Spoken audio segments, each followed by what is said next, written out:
Our meditation this morning is called a Pebble Meditation by Martha Kirby Capo. This meditation is going to talk about boulders, rocks, pebbles, and sand. And I was looking for an image and I realized that I had taken photos of all these rock formations on a trip to Oregon last spring. So I thought I'd share two of my own pictures from that trip out to the coast in Oregon. I invite you now into a time of meditation. You may wish to adjust your position, get your feet flat on the ground, your body resting easily against the back of the pew. Your hands gently open, palms up, resting on your thighs. Eyelids relaxed, closed if you want. Your breathing soft and easy.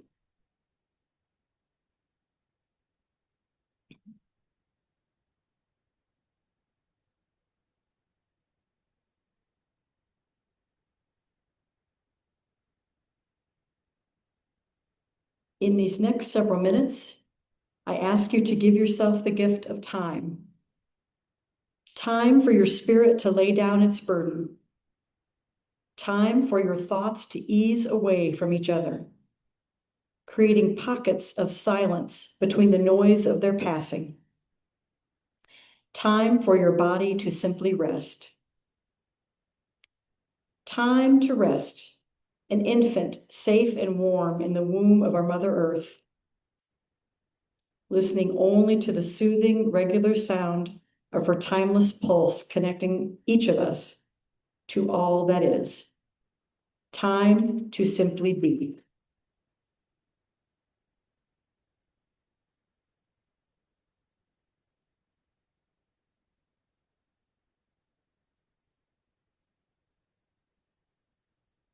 You sit at the foaming edge of land and liquid, watching the rhythms of the waves, watching the water transmit the energy of the winds traveling over it,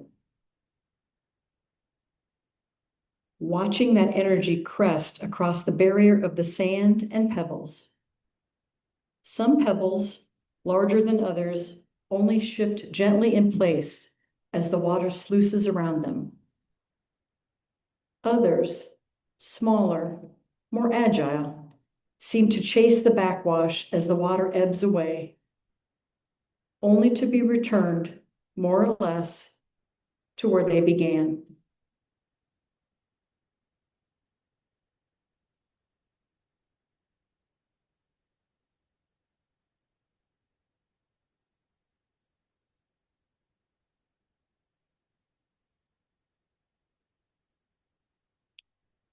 Sometimes we are boulders at the water's edge, absorbing the water's energy in stoic strength, standing solid and unmovable, defiant and unyielding as the water churns around us.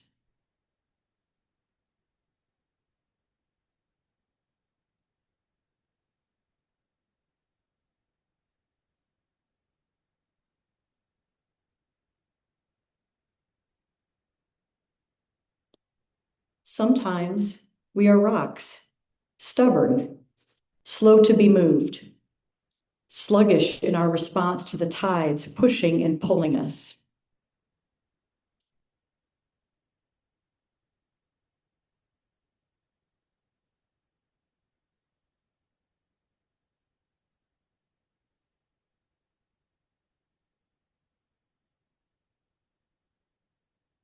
Sometimes we are pebbles, tumbling helter-skelter, higgledy-piggledy-pop, overwhelmed and unable to resist the breaking waves and sucking backwashes that we just can't seem to get away from.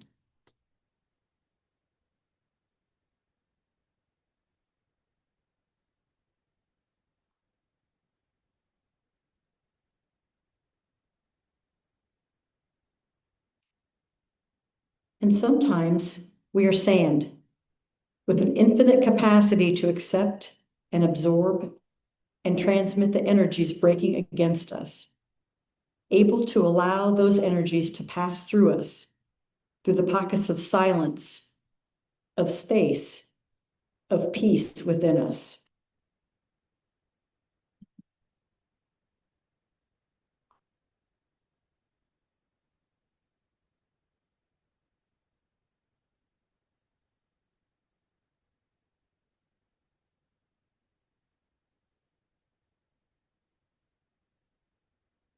What are you today? The boulder, the rock, the pebble, the sand, or maybe all of these? What is the energy that is swirling around you? How is that changing you? How is that energy changed by your interaction with it?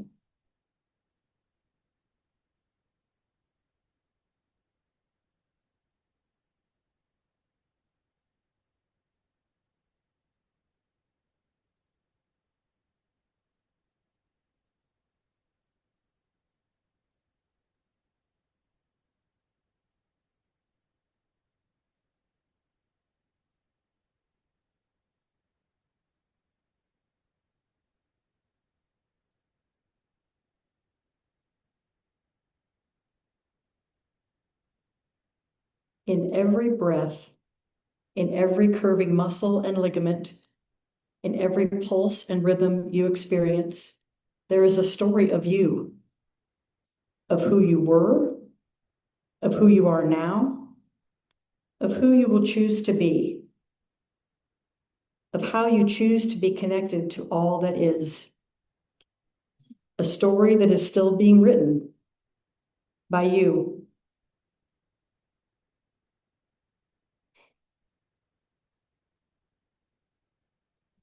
Now take a deep breath.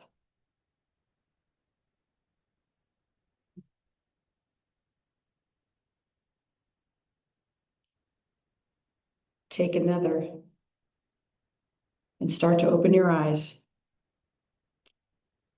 Your feet flat on the ground, your body resting easily against the back of the pew, your hands gently open, palms up, resting on your thighs. Welcome back to this space.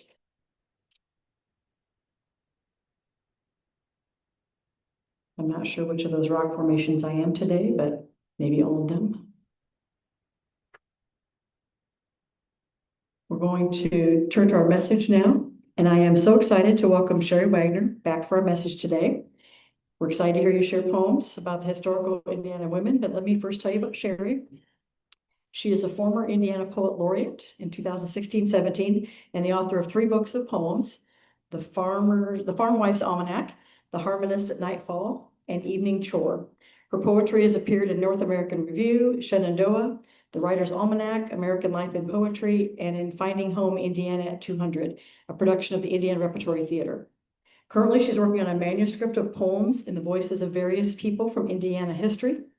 Shari and her husband Chuck live in Westfield and are the parents of 2 adult daughters. They enjoy reading, hiking, and spending time with their 3 grandkids. Please join me in welcoming Shari to our pulpit.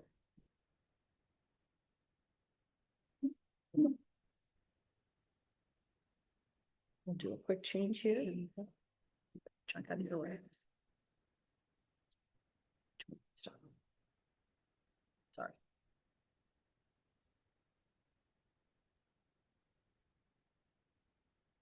Put that on the back of your head. And you can either lay this beside you or hook it. I don't know if you've got a pocket or not in these. It's up to you. Or just lay it beside you on the side. I think that's. You can cut your way. And then turn it on when you're ready at the top. There you go. Okay.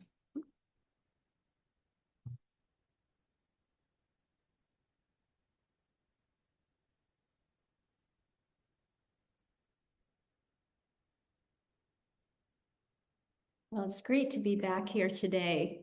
And I'm going to be sharing some poems that I think of these women as boulders. And they're all from Indiana history. And they're women that I think their courage and their concerns resonate, today, despite the years. And I think the past has so much to teach us.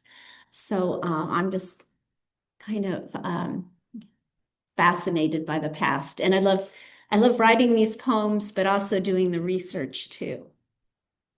And the first woman that I'm going to, and can you hear me okay? Okay. The first woman who I'm going to read a poem about is Mary Clark. And She was a remarkable woman. She was born into slavery in Kentucky, and then she was sold into indentured servitude in Indiana. And I didn't really know about this indentured servitude in Indiana, but the Indiana Constitution said no slavery, but some people got around that with indentured servitude, which was very similar in a lot of ways. But Mary Clark, um, she went to court and she changed the way things are in Indiana. We're in Indiana. So I think her story is one of hope and Mary Clark's choice. "You're a free woman now," Mr. B.J. Harrison said, meaning I was free to sign a paper of indenture for 30 years or be thrust back to slavery in Kentucky.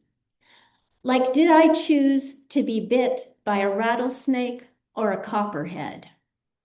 2 years later, I drew my X again, giving Harrison my consent to sell me to his widowed uncle, General Washington Johnston, known for his fiery speech against slavery in the territory. Because I signed, Johnston could sleep easy on sheets I bleached and scrubbed and ironed. He could lie snug, knowing my contract set me free in 20 years with a new dress and a flax wheel.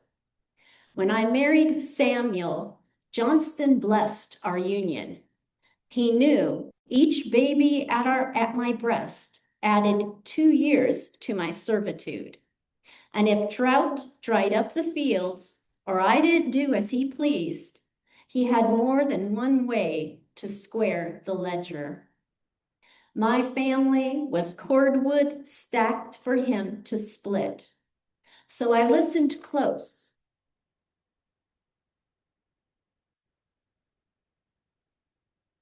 When Mr. Amory Kinney, Esquire, announced he would take any indentured servant's case to court, I stuck my neck out.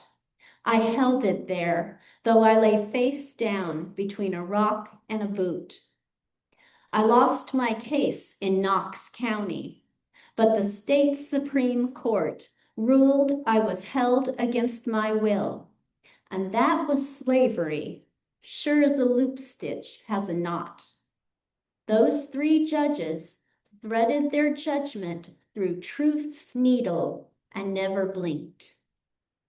Back home, Mr. Amory was beat up and nearly lynched. He hurried further north. But Samuel and me, till the day we died, walked with heads held high down the streets of old Vincennes. We and our 12 children would not let anything snuff out liberty's light.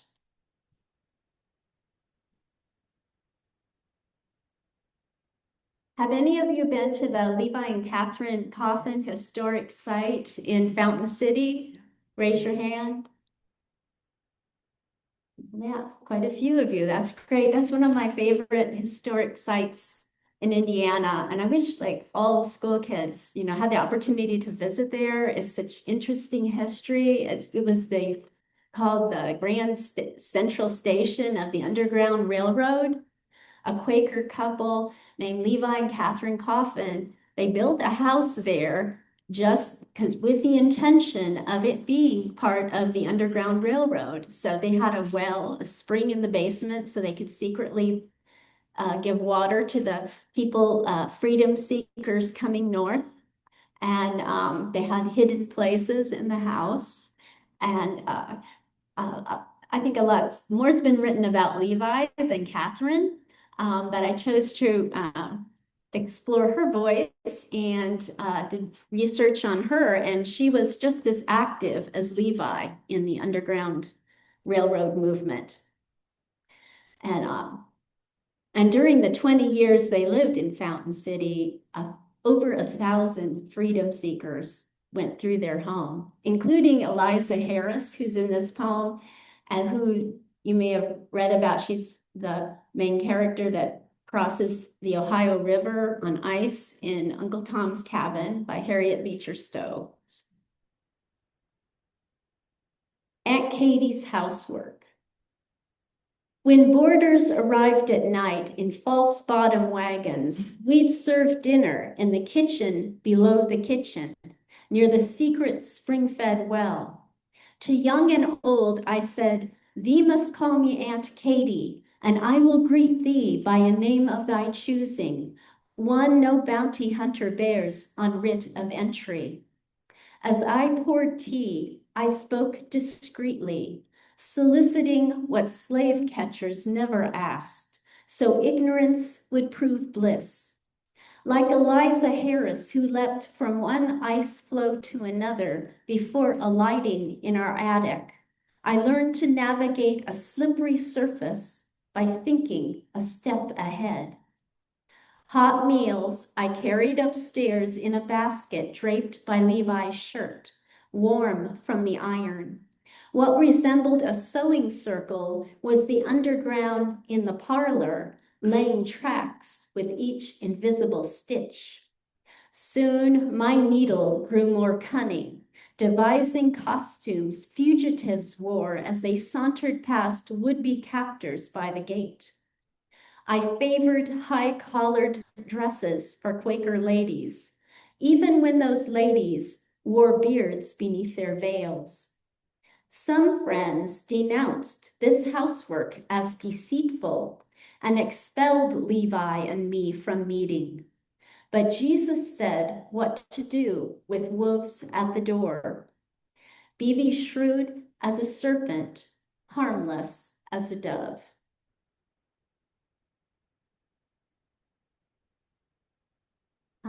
This next woman, Killhsoohkwa, she was born just about a mile or less from my hometown of Markle, Indiana, and was in Huntington County. She was the daughter of Chief, excuse me, Chief Little Turtle, and it was in Miami, and she lived to be quite old, 105, and she was very resilient. As I was doing research on her life, she lost a lot, but she was very resilient. I don't know a lot of details about her life. Not much has been written about her, but what I could find out that she was an herb doctor and she could cure rattlesnake bites. At that time, there were rattlesnakes around in Huntington County. And one of her best friends was the white doctor who lived in the area. But she saw the Miami, a lot of others in her tribe move west, but she remained where she was and ended up living near Roanoke, county over. And when she turned 100, the town decided to celebrate her 100th birthday with a large parade and have her speak. And so I found a newspaper article describing that.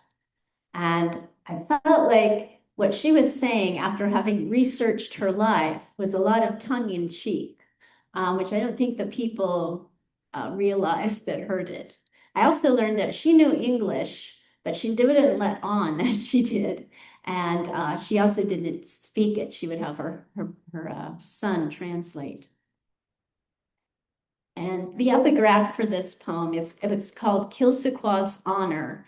And the epigraph is from the History of Whitley County, a quote by two men who had come to take down her stories. And the quote is, "The old lady doesn't speak English at all, but understands quite a great deal." It's in the papers how the village of Roanoke celebrated my 100th birthday, naming me the last Indian princess. And I complied, putting aside my corncob pipe and climbing behind the mayor in the Independence Day parade.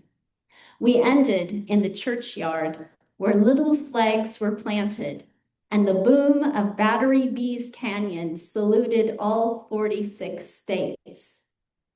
Because I never spoke English if I could help it, my son translated my 5-minute speech in which I praised the marvelous progress I had seen. The old canal, then the railroad, then the interurban, and now the automobile.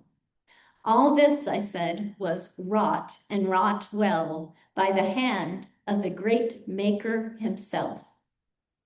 No one remembered how canal boats carried my people away. The Union Pacific absconded with my daughter. I never boarded the interurban or owned an automobile. Not even the governor's uncle, jabbering for an hour in the heat, could imagine that little turtle's granddaughter might speak with a barbed tongue. A brilliant strategist, grandfather named me Killhsoohkwa, sun woman. I told them it translated to setting sun. When I was done, they clapped and rattled their pockets. They tossed me Liberty dimes. Killhsoohkwa went on to live to be 105.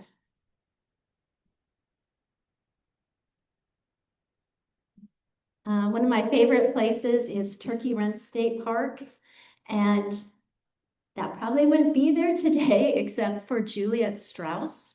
She was an important voice in saving that park.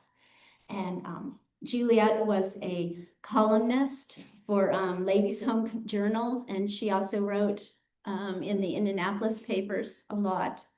And she was loved nature and grew up beside Turkey Run in Rockville, Indiana. And she was born in 1863. I forgot to explain it, but I'm reading the poems in the order that the women were born. So, and I have this quote from Ray E. Boomhauer, who wrote a biography of her. Strauss not only advised her readers to find beauty and spirituality in their own lives, but she fought to protect it in her own life through her successful effort to preserve Turkey Run's grandeur.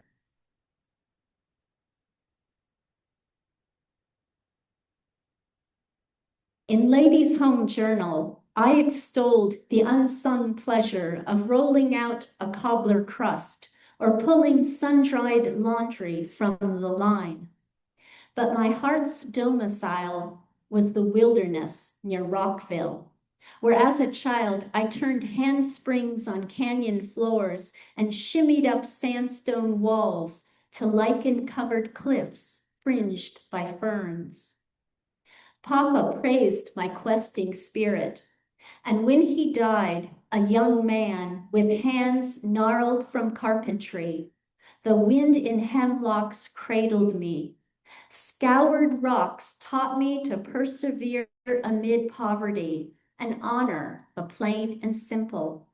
Hitching up my skirts, I traipsed the rivulets of Sugar Creek and meandered through cool, dark grottos to reach masses of jewelweed, tiny cornucopias filled with evening light. In 1916, when the Hoosier Veneer Company began measuring the black walnut trees to divide them into gun stocks, I did what I could, put my pen to the task, composing columns and letters till public sentiment roused. My place became our place, Turkey Run State Park, with mossy hollows reminiscent of some enchanted house, a shaft of light instead of the kitchen table, water over stone, the wheel that spins our thread.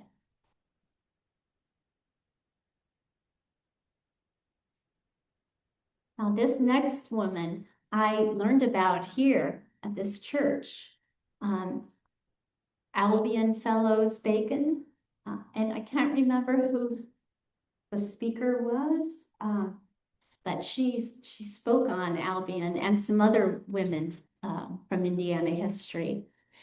And so I'm grateful for her message that day. And if you want to read her biography, she's a wonderful writer. She wrote her biography, which you can read online, but she's known for being concerned about Indiana's housing for the poor.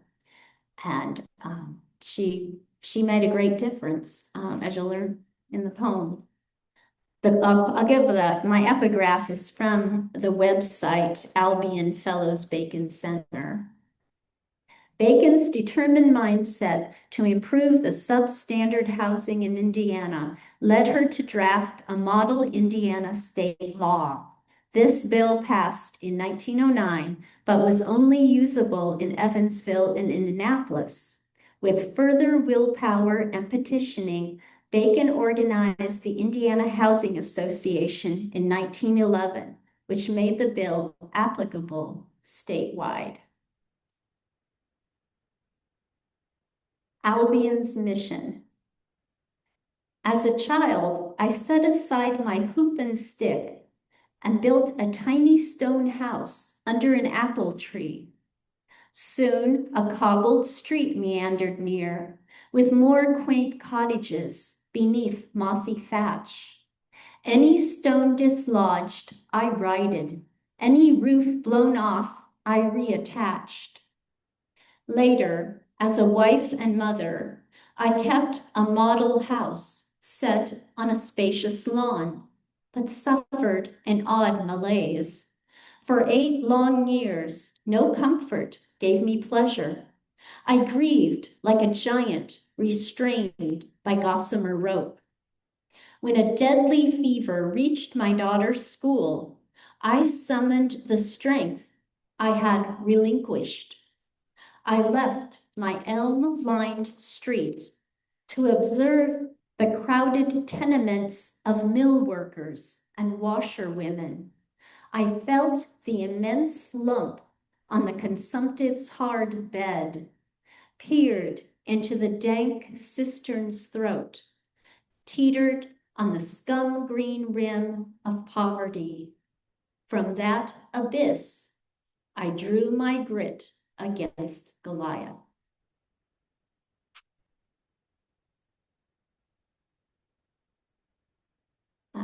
Now this next woman, I'm sure you have heard about, Madam C.J. Walker, and her name at birth was Sarah Breedlove.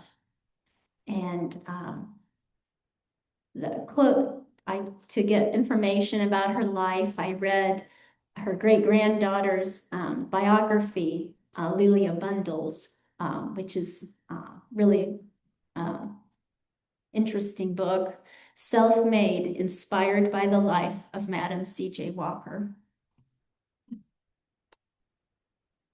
Sarah's Exodus. I was born in a sharecropper shack with no windows and a dirt floor. But when Mama twisted my hair in ribbons made from rags, I knew I was the picture of Pharaoh's daughter who found the baby Moses all alone in a cotton field. When Mama died, I missed the tug of her fingers on my hair, their firm resolve. My sister's twisting this too loose. She married a brute who beat me with his fist and cursed my hair that fell in clumps like I was an ugliness not worth holding on to.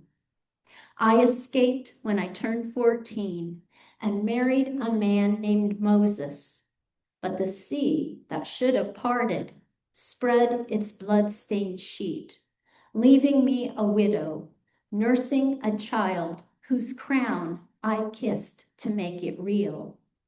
In St. Louis, lye soap burned my forearms raw, but I'd toil past midnight, hunched over an iron tub, so Lelia could have food and schooling, I scrubbed in that sweltering fog till one night when the Lord delivered a dream, an African angel man who anointed my scabby scalp with Madam C.J. Walker's wonderful hair grower. He handed me the recipe and I stood up. I stood up and pulled other washerwomen stooped over rusty tubs into a door-to-door force selling on commission. I built my factory in Indianapolis and swam in money I would have sunk under if I had clutched. But my hands were open. I never forgot the bruised bodies hanging beneath magnolia leaves, or the bent-over women washing taffeta and lace with never anything pretty for themselves. Once I dreamed of brushing Mama's hair, and as I brushed, her sparse hair grew thick and curled out the door, down the street, so that people gasped, and still I stroked, till blackness shone like the sea Moses parted, and I began to braid.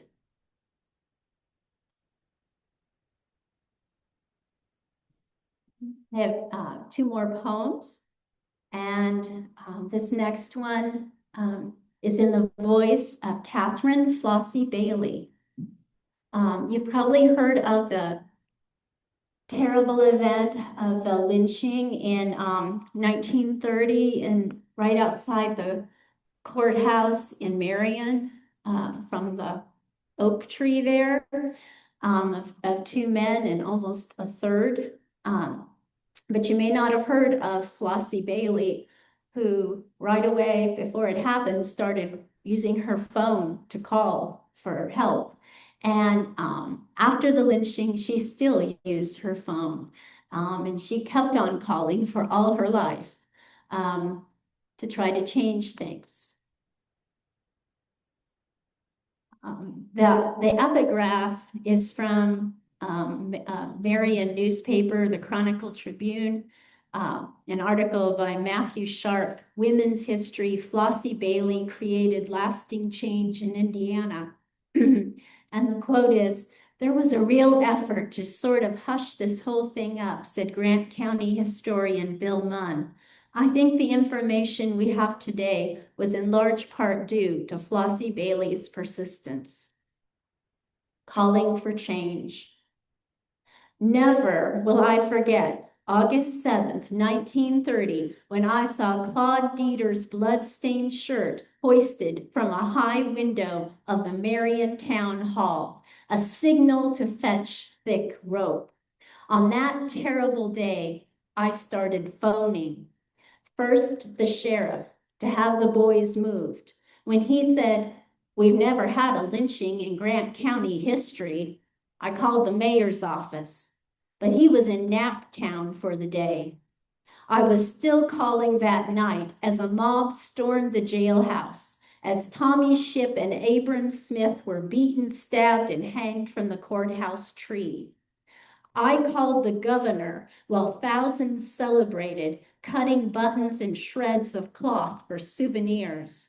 But Governor Leslie was angling for walleye in Canada. His assistant hung up on me. I called to suppress the photograph selling as a keepsake for 50 cents. I called as kerosene curses sloshed my home and neighborhood. I called while automobiles backfired, mimicking gunshot blasts. I called and left detailed messages until the Indiana National Guard arrived 3 days after the fact. I called till 2 men from the lynching party were brought to trial. I called when they were acquitted in a courthouse built on Indian graves. With a hoarse voice, I called till Indiana passed a law sanctioning any sheriff who looked the other way. I carried on, calling for a federal anti-lynching law.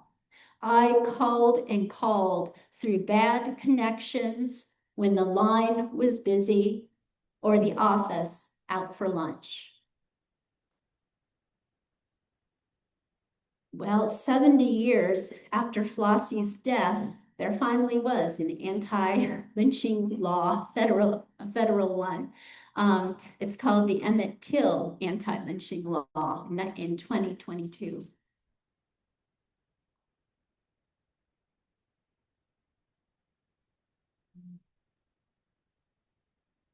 And then the last woman I'll introduce you to is Melba Newell Phillips. And she was a physicist when there were very few women physicists. And she worked with Oppenheimer. I never knew anything about her until I was at the Indiana State Museum. And when the staff members had done research on her and shared with me the paper she had written about her. And Melba was from Hazleton, Indiana, very far down in southern Indiana. But she was someone who truth was really important to her. And she stood up for it her whole life, even though like she might lose jobs but important. And the title of this is A Scientist Gives a Brief Account of Her Long Career. And she was born in 1907. Propelled to learn how the universe works on its most austere level, I left Hazleton, Indiana. My ambition, empirical truth, as when a deuteron fuses with a target nucleus, I bonded to unbiased observation, co-authoring at 28 the Oppenheimer-Phillips process. But those with no interest in truth preferred leaping to their own presumptions. Take that incident in the Berkeley Hills when police found me dozing in Oppenheimer's car. Tearful, jittery, and abandoned, newspapers headlined. I was merely curious. After our conversation on the properties of hydrogen, I'd fallen asleep and hadn't heard he was walking home and leaving the keys on the dash. Helpless, the press purported, though I drove better than Oppie and was handier with a lug wrench. During the McCarran hearings, I lost 2 jobs for my belief in the free pursuit of truth.